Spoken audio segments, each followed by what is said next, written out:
Welcome to my stay at Le Grand Contrôle, a hotel within the complex of Versailles, once the house of the King's Minister of Finance, which was recently fully recovered in deep respect for the original decoration and style, and transformed into a hotel with only 13 suites. We stayed at the Marquis de Fouquet suite, itself the first historical experience of many that awaited us on our stay. Its decor transports you straight back to the 18th century with an intricate wall fabric with a flowery pattern in black against a white background, also used in different decorative pieces for a fully tied-up aesthetics. Most of the furniture, like in the whole hotel, is recovered and restored from the 17th and 18th centuries. We were welcomed with beautiful and thoughtful gifts. Each of us received a cotton nightshirt with our initials embroidered into the sleeve cuff.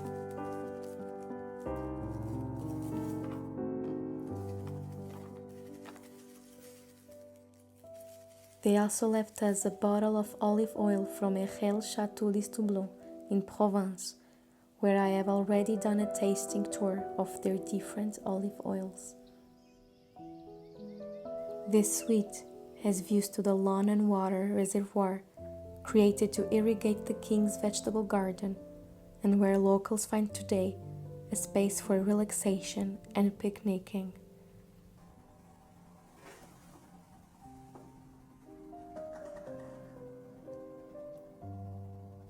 On the living room, decorated along the same style as the bedroom, a few other treats also awaited us.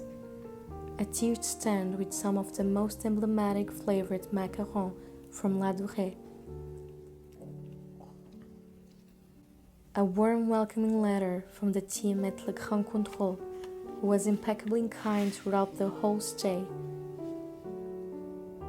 And a box of the finest pralinés by the chocolatier house Louis Fouquet.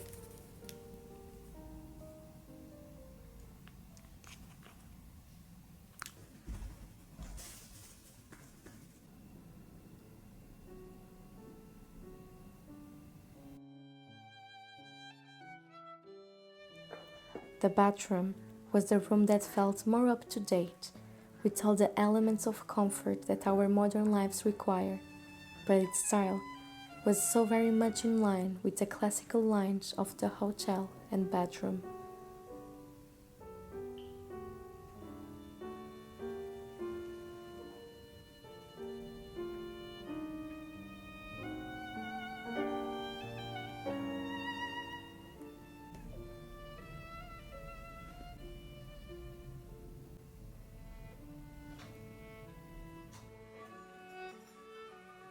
Once we were fully settled in, we headed down to a tea time in the outdoor terrace.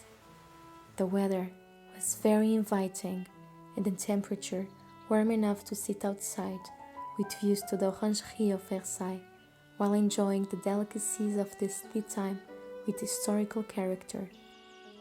An occasion that was also one of the favorite moments of the day for Marie Antoinette, with the menu of pastries, cakes and chocolates designed by Alain Ducasse to honor the preferences of the Queen.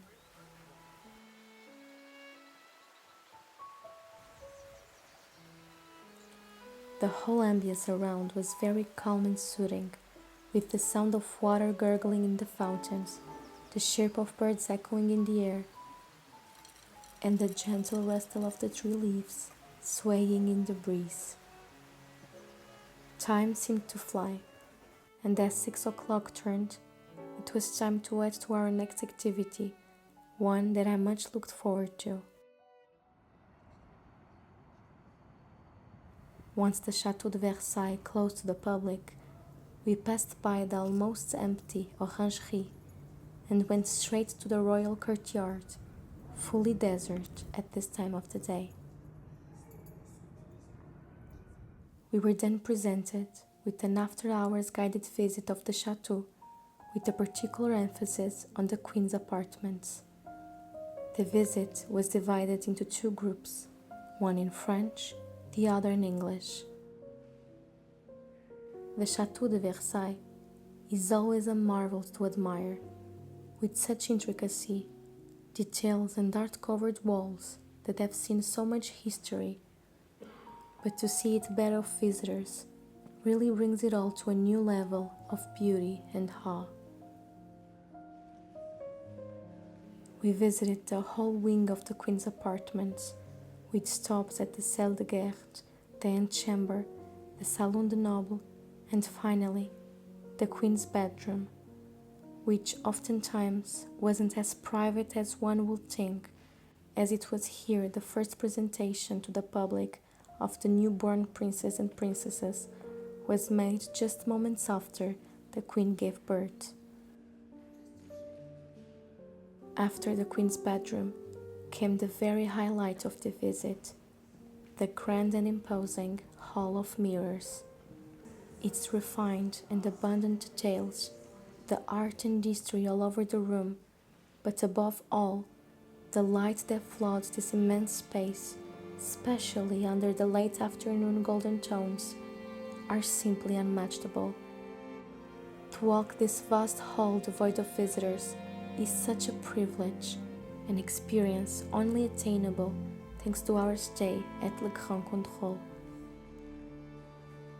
Afterwards, we visited smaller back rooms that were not open to the public back in the day and were used only for the private fruition of the Queen.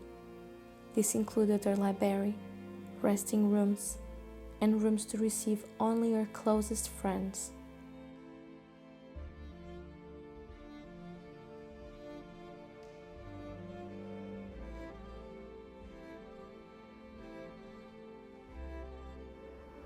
Once the visit came to an end, we headed back to the hotel under this beautiful sunset with views to the still and quiet Orangerie.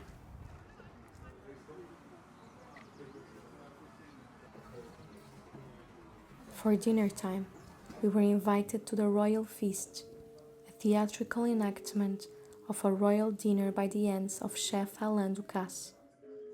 We were guests of the Ministry of Finances for the King, who was the owner and resident of Le Grand Contrôle, and we came in as the Duke and Duchess of Nouaille. This 9 courses dinner was held in a low light, intimate and very refined environment, with the servers dressed in 18th century costumes and the food being a celebration of the finest French cuisine.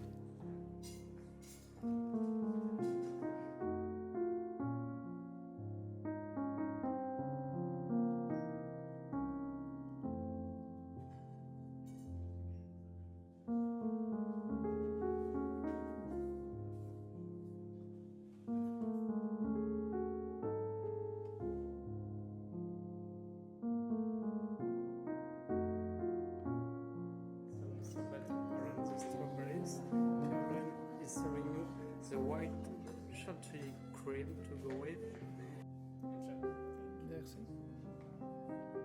Jacques et Suzanne Lecker m'ont ce soir demandé de vous convier à un salon d'audience pour y faire découvrir de différents élixirs de fin de repas. After dinner, we asked for permission to go to the indoor swimming pool and spa area for some relaxation time to wrap a day full of new and unique experiences.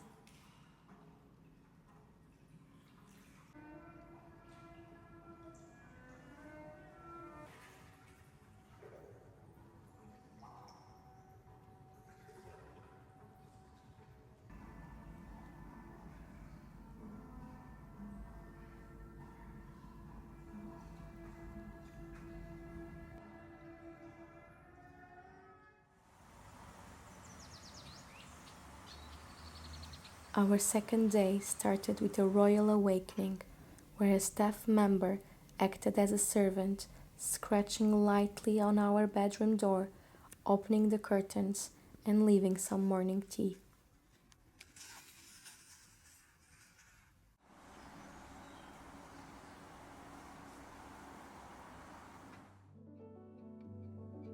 After some relaxation time and a hot bath, we headed down to breakfast.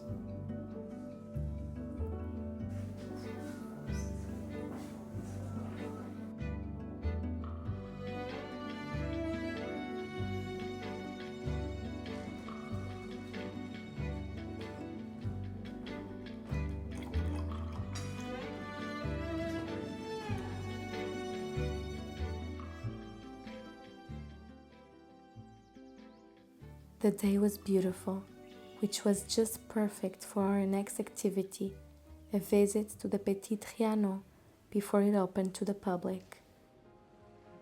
In this guided tour, we were taken through essentially all the rooms in each of the 3 floors of the small estate within the Versailles complex, where the Queen would come to get away from the public display that the life in the chateau demanded.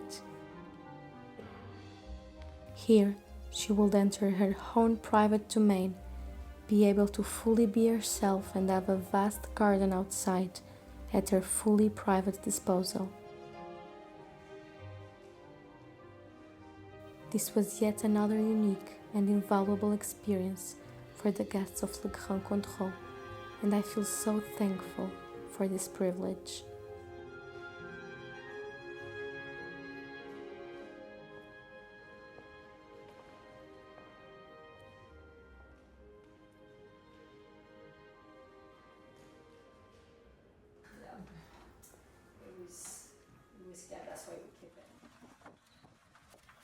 Afterwards, and as the weather was absolutely beautiful, we had a quick lunch at the hotel before going out to explore the gardens and the park of Versailles for a few more hours.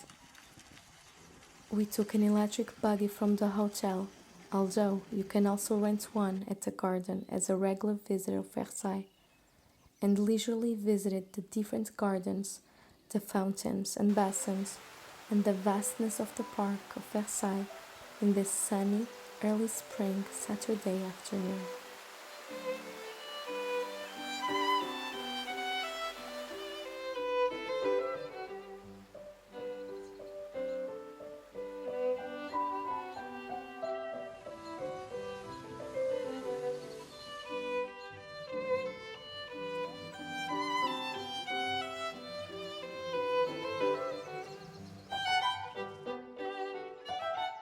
Thank you for joining me on this unique experience at Versailles.